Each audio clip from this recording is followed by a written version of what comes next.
Donc là, on construit le nichoir qui va adopter une chouette.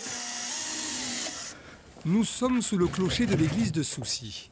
Accompagné du maire de la commune et d'une amie, Didier Duchesne installe la future demeure d'une chouette effraie.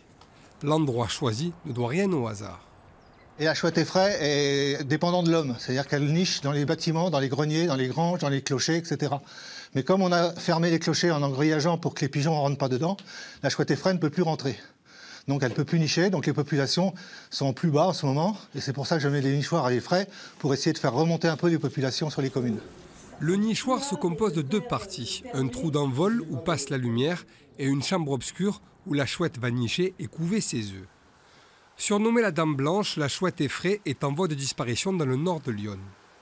Pour y remédier, Didier Duchesne et son association proposent d'installer un peu partout des nichoirs. Ici, la grange de ce particulier.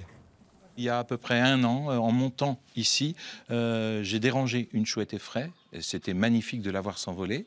J'étais désolé de la déranger pendant son sommeil. Et il y a quelques semaines, je l'ai trouvée morte. Je me suis dit, si le lieu convient aux chouettes, autant les aider. L'association installe les nichoirs et assure ensuite l'entretien et le suivi. L'église de Mallet-le-Grand a le sien depuis 1 mois et demi. Une chouette effraie s'y est déjà installée. J'ai rencontré donc la chouette au bord de la fenêtre. Et au moment qu'elle a vu les phares de la voiture, elle est rentrée à l'intérieur du nichoir. Donc on va supposer qu'il y a à peu près 1 semaine, nous avons une chouette dans l'église qui est là-haut. Le coût du nichoir, une 50aine d'euros, reste à la charge de la commune ou du particulier.